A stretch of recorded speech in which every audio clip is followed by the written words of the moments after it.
Baik, bismillah, alhamdulillah, wassalatu wassalamu ala rasulillah wa ala alihi wa sahbihi wa man wala. Halaman 67. Qala thaniyan kitabus shalah. Pembahasan berikutnya, pembahasan nomor 2, pembahasan tentang salat. Qala al-Imam Ibnul Qayyim rahimahullah, faslun fi hadyihi sallallahu alaihi wasallam fi shalah. Berikut ini pasal yang menjelaskan petunjuk yang diajarkan oleh Nabi Muhammad sallallahu alaihi wasallam dalam pelaksanaan ibadah salat. Beberapa sebelumnya yang dibahas adalah bersuci, yaitu 3 poin. Pertama berwudu, yang kedua mengusap khuf, yang ketiga adalah tayammum. Berikutnya tentang ibadah salat. Qala rahimahullah, kana sallallahu alaihi wasallam idza qama ila sholati qala Allahu akbar. Nabi Muhammad sallallahu alaihi wasallam apabila sudah berdiri untuk mengerjakan salat dan bersiap, beliau mengucapkan Allahu Akbar. Walam yakul syai'an qablaha. Tidak ada tambahan kata-kata yang lain diucapkan sebelum itu. Dan tentunya ini tidak bisa diganti dan diubah dengan menggunakan bahasa yang lain, ya. Karena tidak ada satupun alasan yang diterima untuk mengganti Allahu Akbar atau takbir dalam ibadah salat. Berpuluh tahun yang lalu, ya 20 tahun yang lalu lebih, Indonesia kan sempat dibuat geger oleh seorang yang berpemikiran liberal ketika berpendapat bahwa lafal Allahu Akbar dalam salat itu bisa diganti dengan bahasa asalnya masing-masing. Ya. Jadi dia ganti Allahu Akbar itu dengan Allah Maha Besar atau Allah Nan Gadang, menggunakan bahasa Padang Sumatera Barat. Jadi dia katakan seperti itu, nggak apa-apa. Ketika takbiratul ihram kita bilang Allah Maha Besar atau Allah Nan Gadang, itu nggak boleh. Nah, itu ditentang para ulama karena ini adalah kesepakatan tetap salat itu dimulai dari takbir. Bahkan disebutkan dalam salah satu riwayat seperti itu, awwaluha takbir, wa akhiruha at-taslim, atau tahrimuha at-takbir wa tahliluha at-taslim. Walam yakul syai'an qablaha, dan tidak ada kata-kata lain yang diucapkan selain Allahu Akbar. Wala talaffadha bin niyati. Nabi Muhammad SAW juga tidak pernah melafalkan niat, ya, sebelum salat. Dibeda-bedakan antara lafal salat wajib dengan lafal salat sunnah, ya kan. Kemudian keterangan yang disebutkan dalam lafal niat itu antara arba'a raka'atin, thalatha raka'atin atau raka'ataini, ya, usalli, ya kan, fardhu salati zuhri arba'a raka'atin, ya kan, mustaqbilal qiblati adaan lillahi ta'ala. Enggak ada seperti itu, ya kan. Atau salat asar, maghrib, isya, subuh ataupun salat sudah enggak ada satupun dalil yang menyebutkan bahwa itu pernah dilakukan oleh Rasulullah sallallahu alaihi wasallam. Qala wa kana yarfa'u yadayhi ma'aha mamdudatal asabi'i. Kemudian bersamaan dengan itu beliau mengangkat kedua tangan dengan membuka jari jemari mustaqbilan bihal qiblata, yang kedua telapak tangan kanan kiri itu dihadapkan ke arah kiblat, ila furu'i udhunaihi, sampai sejajar dengan telinga, waruya ila mankibaihi. Ada riwayat yang menyebutkan kedua telapak tangan itu diangkat sejajar sampai bahu. Thumma yadha'ul yumna ala dhahril yusra, kemudian meletakkan telapak tangan yang kanan pada punggung telapak kiri. Jadi mengangkat kedua tangan, ini jari jemarinya bukan menggenggam, tetapi mamdudah. Mamdudah itu begini. Kemudian mustaqbilan bihal qiblah, kedua telapak ini juga dihadapkan ke arah kiblat, bukan begini, bukan juga begini, bukan begini, bukan begini, tapi sebisa mungkin diarahkan ke kiblat. Sampai mana? Tingginya kedua telapak tangan itu diangkat ila furu'i uzunaihi, sampai sejajar dengan daun telinga, begini, iya kan? Sampai sejajar dengan daun telinga. Ada juga mengatakan ilaman kibaihi, cukup sampai di sini, sejajar dengan bahu. Nah, walaupun demikian, riwayat-riwayat yang ada lebih banyak dan lebih kuat yang menyebutkan kedua telapak tangan itu diangkat setinggi daun telinga. Setelah itu thumma yadha'ul yumna 'ala dhahril yusra, lalu meletakkan tangan kanan pada punggung tangan kiri. Wa kana yastaftihu taratan, setelah itu beliau membaca doa iftitah. Apa bunyi doa iftitah yang beliau baca? Taratan, kadang-kadang beliau membaca Allahumma ba'id baini wa baina khataayaya kama ba'adta bainal masyriqi wal maghrib. Allahumma ighsilni min khataayaya bil ma'i wal thalji wal barad. Allahumma naqqini minadh dhunubi wal khataaya kama yunaqqa thawbul abyadu minad danas. Kadang ini yang dibaca. Wa taratan yaqulu, di kesempatan yang lain Nabi Muhammad membaca iftitahnya, wajjahtu wajhiya lilladzi fataras samawati wal ardi hanifan wa ma ana minal musyrikin. Qul inna salati wa nusuki wa mahyaya wa mamati lillahi rabbil alamin la syarika lahu wa bidzalika umirtu wa ana awwalul muslimin. Allahumma antal malik la ilaha illa anta rabbi wa ana 'abduk zalamtu nafsi wa i'taraftu bi dhanbi faghfir li dhunubi jami'a innahu la yaghfiru dhunuba illa anta wahdini li ahsanil akhlaqi la yahdi li ahsaniha illa anta wasrif anni sayyi'il akhlaqi la yasrifu anni sayyi'aha illa anta labbaika wa sa'daik wal khairu kulluhu fi yadaik wasyarru laysa ilaik ana bika wa ilaik tabarakta wa ta'alait astaghfiruka wa atubu ilaik. Gitu kalau pas tarawih ya Pak. Ini diantara yang dibaca ketika tarawih, dalam doa atau qunut witir, ini diantaranya. Tayyib, semuanya sahih, riwayat Muslim yang paling terakhir, sebelumnya Bukhari Muslim. Walakinnal mahfudha anna hadzal istiftaha innama kana yaquluhu fi qiyamil lail. Akan tetapi riwayat yang menyebutkan doa iftitah ini ya, yang mahfuz, artinya yang tepat dan yang benar, dibaca oleh Nabi Muhammad SAW ketika salat malam. Artinya kalau beliau melakukan salat malam, qiyamul lail atau tahajud, maka doa iftitahnya yang panjang tadi, wajjahtu wajhiya lilladzi fataras samawati wal arda, sampai tabarakta wa ta'alait astaghfiruka wa atubu ilaik. Qala wa taratan yaqulu, kata Ibnu Qayyim, kadang-kadang doa iftitah yang dibaca adalah Allahumma rabba Jibril wa Mikail wa Israfil fatiras samawati wal ardi alimal ghaibi wasyahada anta tahkumu baina ibadika fima kanu fihi yakhtalifun ihdini lima ikhtalafa fihi minal haqqi bi'idhnik fa innaka tahdi man tasha'u ila siratin mustaqim. Wa taratan yaqulu, kadang-kadang juga beliau membaca doa iftitahnya adalah Allahumma lakal hamdu anta nurus samawati wal ardi wa man fihinna, sampai selesai. Nah, jadi memang ada beberapa bentuk doa iftitah. Ini yang disebut dengan apa? Khilafu at-tanawwu.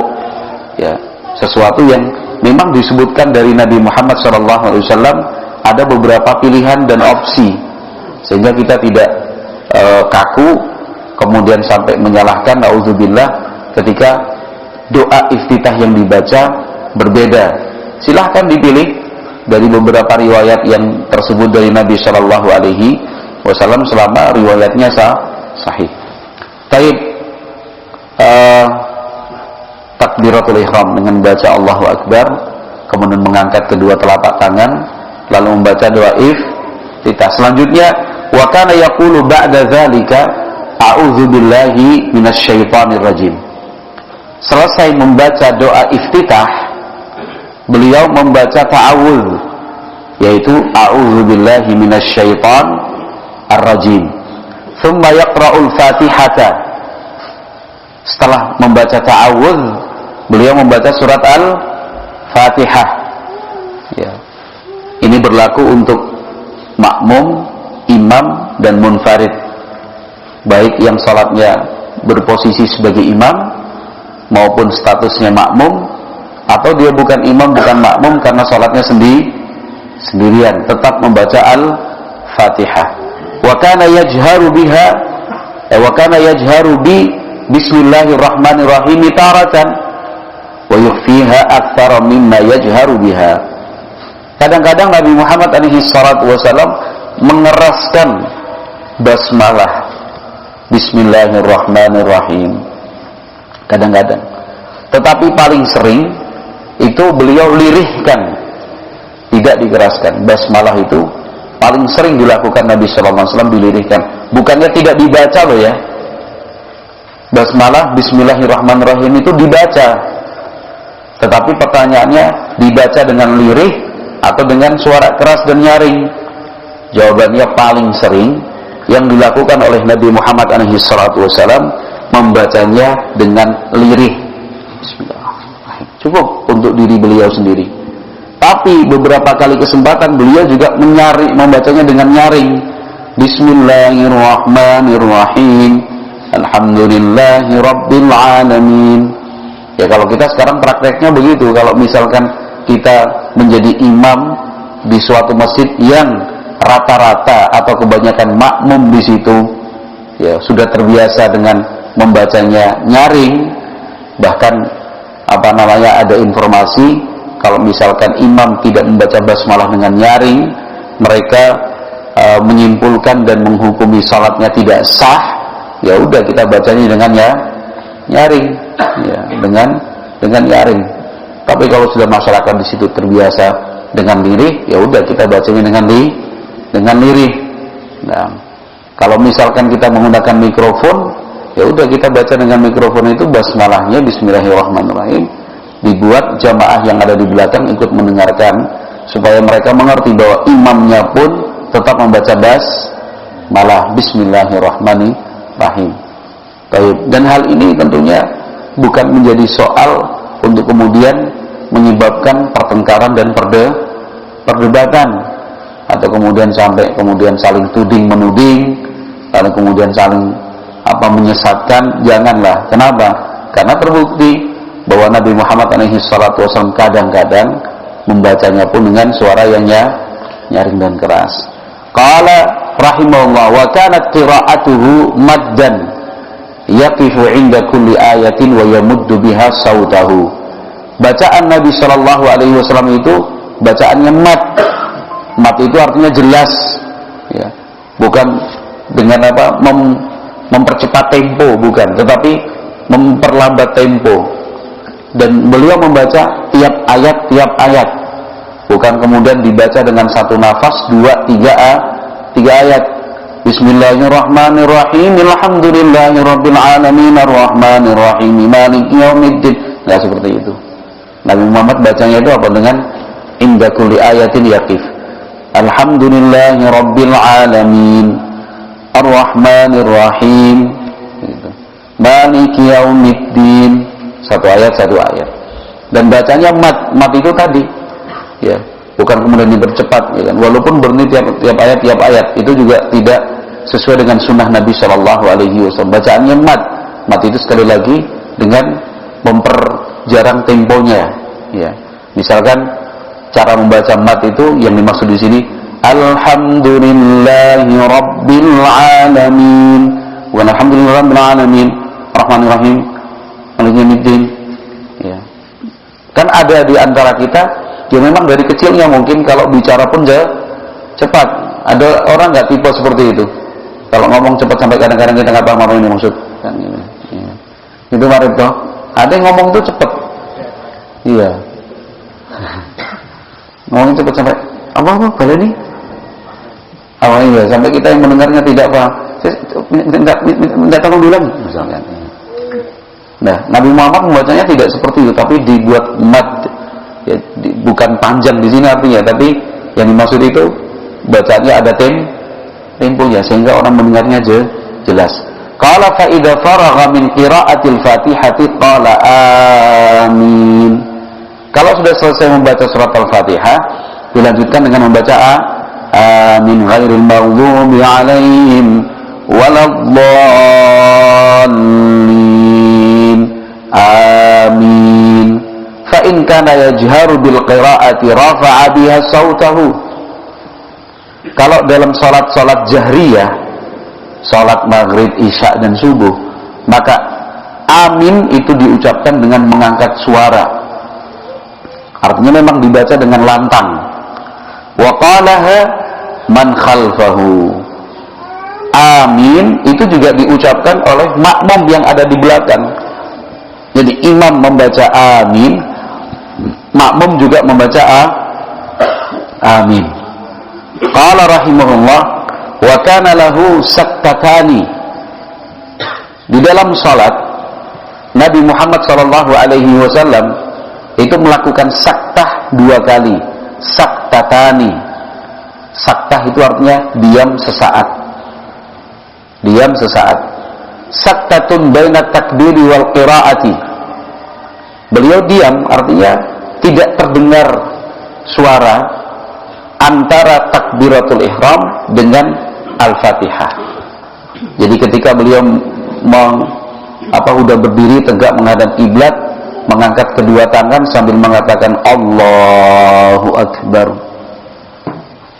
diam, saktah itu namanya, sampai beliau membaca Alhamdulillahi Rabbil Alamin.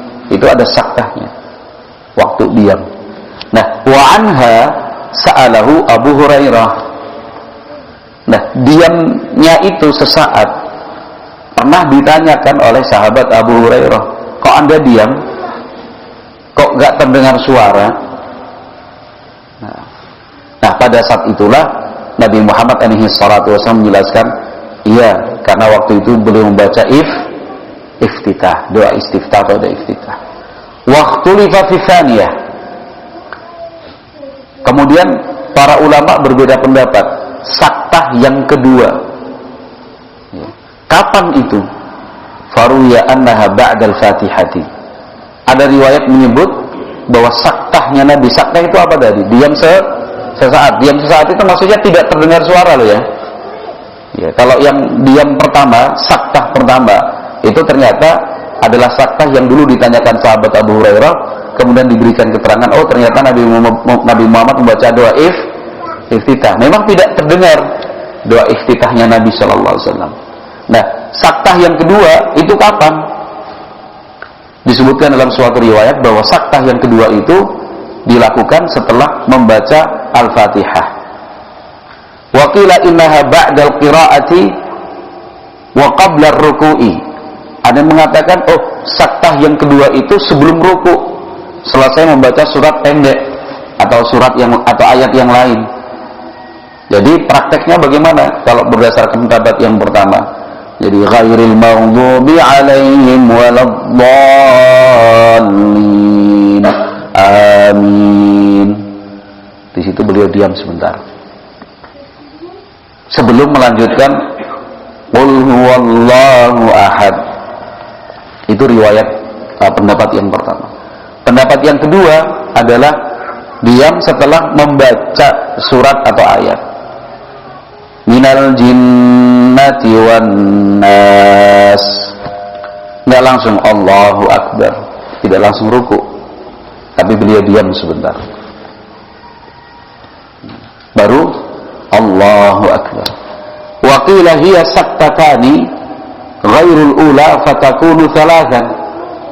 Ada yang menjelaskan bahwa saktah yang sebelum ini itu beda loh dengan 2 saktah sebelumnya, sehingga totalnya ada 3 saktah. Ada yang punya pendapat seperti itu. Saktah yang pertama, saktah itu diam ya, tidak bersuara, tidak terdengar suara maksudnya. Suaranya tidak terdengar. Yang pertama setelah takbiratul ihram sebelum membaca surat Al-Fatihah.